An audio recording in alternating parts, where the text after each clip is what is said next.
CLP की meeting होती है, उसमें रेजोल्यूशन पास होता है, एमएलए से पूछ भी लेते हैं। उसके बाद सारा फैसला हाईकमांड की ओर से आता है। जो भी हैं एस्पिरेशंस होती हैं, उम्मीदें होती हैं पार्टी से, सब चीज़ों का फैसला देखते हुए हाईकमांड अपने विवेक से करेगा। तो दोनों चीज़ें होती हैं, सीएलपी की मीटिंग होती है, उसमें रेजोल्यूशन पास होता है और एमएलए से पूछ भी लेते हैं इंडिविजुअली, हमेशा नहीं लेकिन पूछ लेते हैं, और उसके बाद सारा फैसला हाईकमांड की ओर से आता है। ये हमेशा होता है, पार्टी की परंपरा है। मैम एक बड़ी बात ये है कि चुनावों से पहले जब चयन हो रहा था उम्मीदवारों का, तब प्रभारी ने कहा था जरूरी नहीं है कि कोई विधायक ही मुख्यमंत्री बने। तो क्या इस बात को हम माने कि जो मेंबर पार्लियामेंट हैं, आपसे डायरेक्ट, क्योंकि आप है तो आपसे डायरेक्टली सवाल पूछ रहा हूँ, क्या आप लोग मेंबर पार्लियामेंट से भी कोई चीफ मिनिस्टर हो सकता है? क्या आप भी हो सकती हैं? क्या जैसे हुड्डा साहब 2005 में हुए और 2005 वो तो बात की 2005 रिपीट हो सकता है क्या, जैसे 2005 में जो इंसिडेंट हुआ था? देखो, फिर बात वहीं आ जाती है कि ये ना मैं इसके बारे में कुछ कह सकती हूँ ना कोई और कह सकता है। ये बात केवल हाई कमांड की अनाउंसमेंट के बाद ही आपको पता चलेगा। मैम, क्या हाईकमान अगर आपको भरोसे में लेता है और आप उनका फैसला, वो आपकी चॉइस होती है, मैम, आपने कहा था कि क्या दलित सीएम भी बन सकता है या नहीं बन सकता है?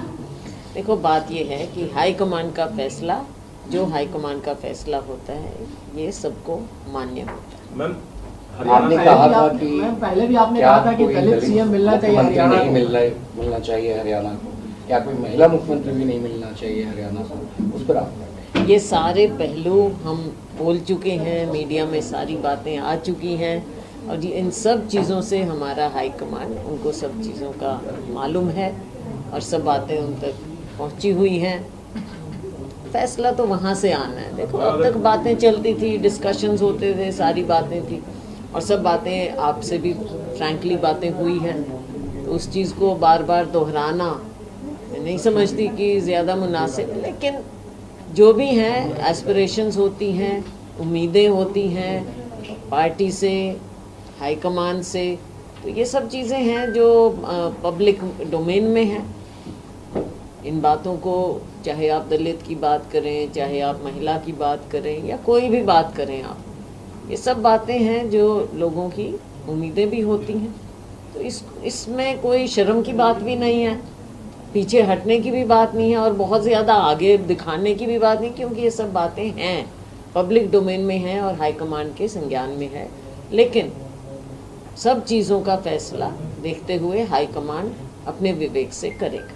हम 2005 की बात आपसे दोबारा इसलिए दोहरा रहा हूँ, आपसे इसलिए पूछ रहा हूँ कि 2005 में जो फैसला लिया गया था कि हरियाणा कांग्रेस के और नेशनल कांग्रेस के हित में जो है हमने फैसला लिया, ये हाईकमान ने ग्राउंड दिया था विधायकों की राय से इतर। विधायकों ने एक रेजोल्यूशन जरूर हाईकमान के पास दे दिया था। क्या इस बार ऐसा कुछ आपको लगता है कि होना चाहिए हरियाणा के हित में?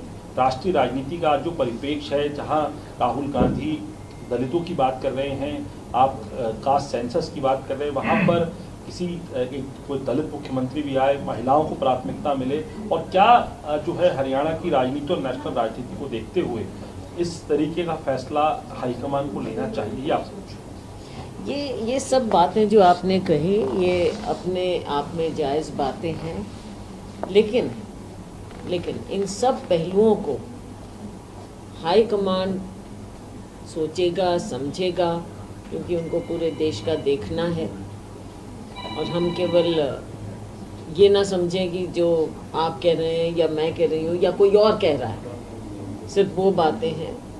बहुत से पहलू होते हैं जो हाई कमांड उन सब पहलुओं पर विचार करके ही अपना फैसला, ये तभी बात होती है। देखो, ये बातें तभी हैं कि स्टेट में एक अपने एमएलएज की भी और भी ये सब बातें, लेकिन फैसला अंतिम हाईकमान पे इसीलिए छोड़ा जाता है, और ये हर स्टेट में बार बार होता रहा है कि हाईकमान इन सब बातों को देखते हुए अपना फैसला देगा, और दिया भी है। आपने देखा स्टेट आफ्टर स्टेट, चाहे हरियाणा हो या दूसरे राज्य हो, हाईकमान ने फैसले लिए हैं समय के मुताबिक।